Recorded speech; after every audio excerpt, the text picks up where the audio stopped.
Senta. Bons estudos.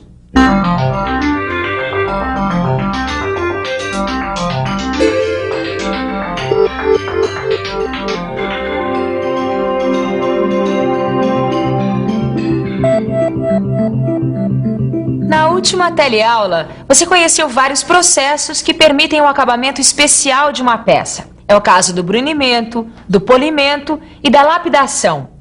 Hoje você vai conhecer mais 2 processos para o perfeito acabamento de uma peça. Na teleaula de hoje, você vai conhecer o superacabamento e a rodagem. Vai aprender como dar acabamento em uma peça com cada um desses processos. E vai notar que os 2 permitem a produção de superfícies com exatidão dimensional e um excelente acabamento. Você está preparado? A teleaula de hoje está apenas começando. Ô, mestre, essas peças aqui, elas estão com um acabamento super bom, né? Passaram por lapidação. Tem aí peças que passaram por lapidação, como essas que você está vendo. Esta aqui passou por brunimento. Esta aqui por polimento. Peraí, essa história de superacabamento, eu não estou por dentro desse processo. A gente aqui não trabalha com máquina de superacabamento. Algumas empresas utilizam esse processo para corrigir alguns defeitos que algumas peças apresentam. Pera, mas que tipo de defeito? Por exemplo, riscos e estrias na superfície causados por grãos abrasivos. Existem também outros tipos de defeitos, como formação de facetas, que as vibrações das máquinas podem causar na superfície de uma peça. Eu estou curioso para conhecer uma máquina de superacabamento. Olha aí, essa é a máquina que faz o superacabamento.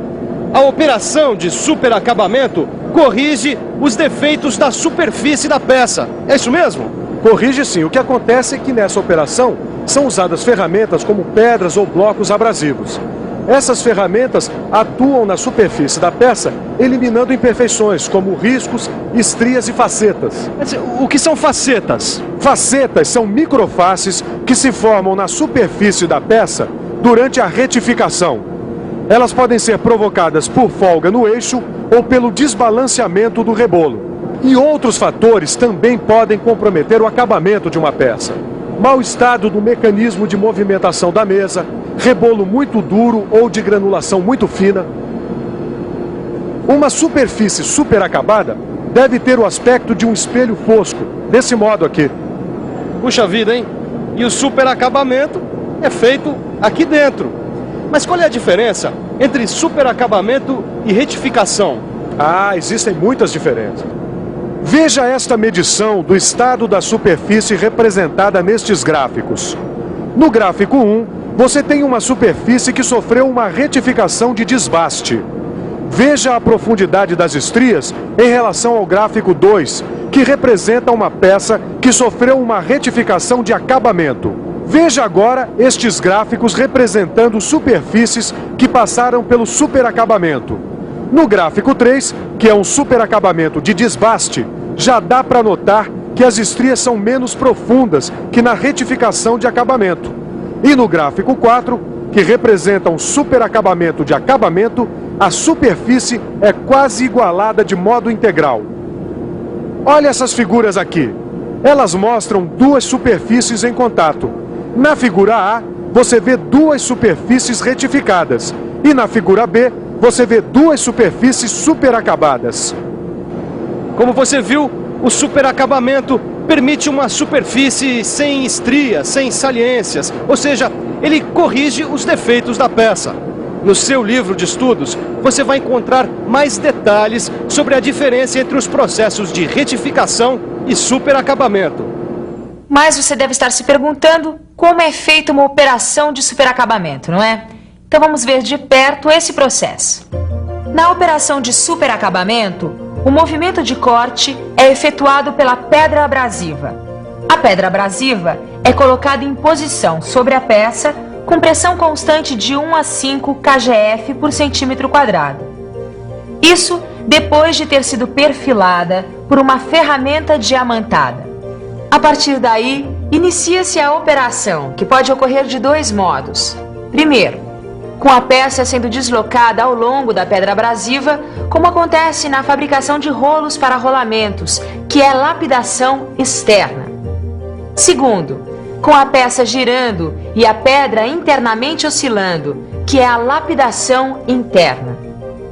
Mas a operação de superacabamento também pode ocorrer com a peça girando a uma velocidade de corte de 20 metros por minuto e a pedra abrasiva vibrando ao longo da geratriz do cilindro que está sendo submetido ao superacabamento.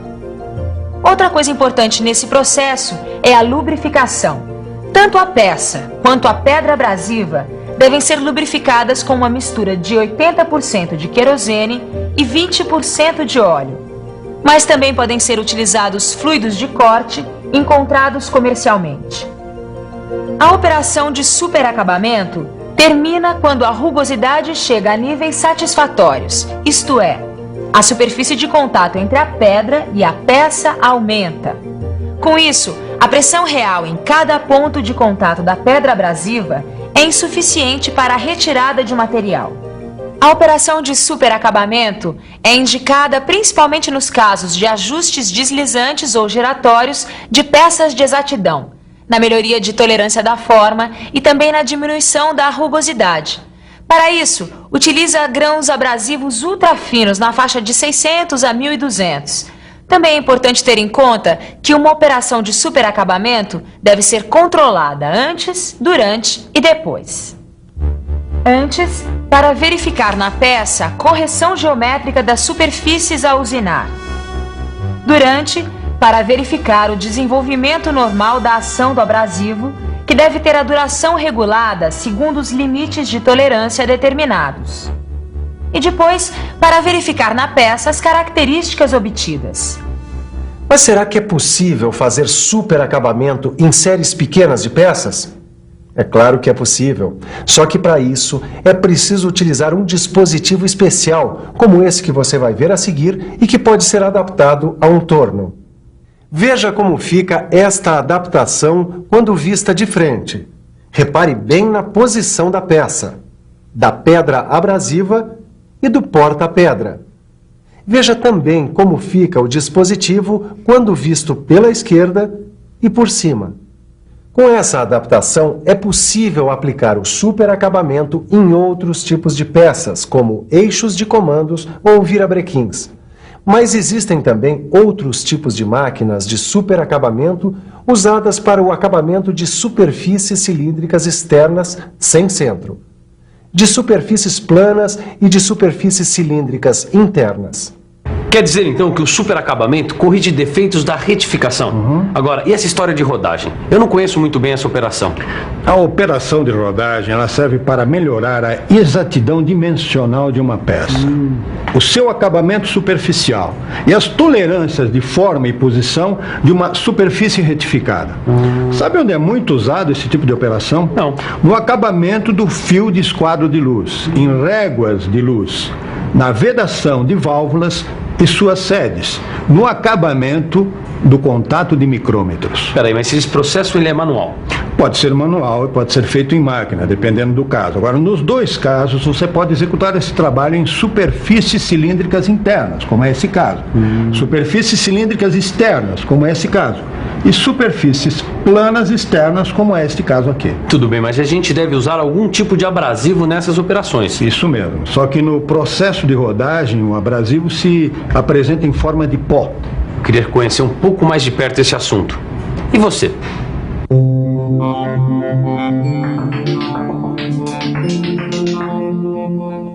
Os abrasivos mais comuns na rodagem são o carboneto de silício, usado para aços temperados, e o óxido de alumínio, quando a peça for feita de metal leve. Com a ajuda de água, querosene ou óleo, este pó é transformado em pasta abrasiva que será utilizada na rodagem.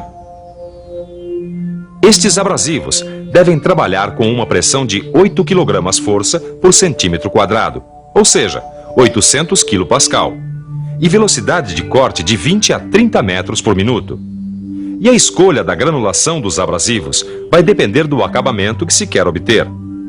Se você quiser uma superfície acabada, pode usar uma granulação entre 60 e 300. No entanto, se a exigência do trabalho for uma superfície perfeita, espelhada ou lapidada, use uma granulação acima de 400. Granulações mais finas, acima de 800, também podem ser utilizadas com métodos adequados. Enquanto na operação de superacabamento, a retirada de sobremetal varia de 1/1000 de milímetro a 1/100 de milímetro. Na rodagem, essa variação pode ir de 1/100 de milímetro até 2/10 de milímetro. Mas o mais comum são pequenas retiradas de 1/100 de milímetro até 4/100 de milímetro. Até aqui você teve muitas noções sobre o processo de rodagem. Agora, chegou a hora de ver como é realizada a operação de rodagem de uma superfície plana com máquina. No seu livro de estudos, você também vai encontrar detalhes da mesma operação feita manualmente. Você vai ver um exemplo de como fazer a rodagem das pontas de contato de um micrômetro, como este aqui. O objetivo da operação vai ser tornar planas, paralelas e com baixa rugosidade as superfícies de contato do micrômetro. Para realizar a operação, você vai precisar de um micrômetro para lapidar, limpo e ajustado. 2 discos de lapidação, abrasivo em pasta, plano óptico para controle de planeza, rugosímetro, benzina, algodão, pano e querosene, rolete cônico. Para realizar a operação, você deve obedecer aos seguintes passos. Fixe o micrômetro na lapidadora pela ponta móvel. Anote o valor da abertura, pois você vai precisar dela nas fixações posteriores. Neste caso, a abertura utilizada é de 10 milímetros. Em seguida, limpe o disco com querosene. Coloque a pasta abrasiva na superfície do disco, espalhe-a com o rolete cônico. Regule a mesa onde está fixado o micrômetro, de forma que a face do contato que vai ser rodada fique paralela à face do disco. A primeira face a ser rodada tanto pode ser a fixa quanto a móvel. Com tudo preparado, inicie a rodagem propriamente dita. Repare que na rodagem por máquina, a peça permanece parada enquanto os abrasivos entram em movimento. Troque o disco de lapidação. Utilize disco para abrasivo de 1 a 2 microns. Controle a superfície obtida observando a planeza, o paralelismo e a perpendicularidade das faces. Se for necessário, repita a operação de rodagem, seguindo os mesmos passos, até que o resultado seja satisfatório. Como você viu, não é uma operação difícil, mas depende de dedicação e prática para se chegar a bons resultados. Exatamente. O melhor agora é a gente dar uma boa revisada em todas as informações que a gente viu. E atenção, se liga aí que é hora da revisão. Na teleaula de hoje você conheceu 2 novas operações destinadas ao acabamento na superfície das peças. A primeira delas é chamada de superacabamento. Ela é destinada a peças com defeitos de retificação. Viu quais são os passos necessários para a operação de superacabamento e os casos em que ela se faz necessária. Constatou também que o superacabamento pode ser feito em séries de peças pequenas, adaptando-se um dispositivo especial ao torno. Depois aprendeu sobre uma outra operação, a rodagem. Conheceu quais são os tipos de abrasivos utilizados nesta operação. E, finalmente, acompanhou uma rodagem por máquina de uma superfície plana. Agora você deve completar o estudo dessas operações lendo com atenção o seu livro, onde você vai encontrar detalhes importantes sobre a operação manual de rodagem. Até a próxima teleaula.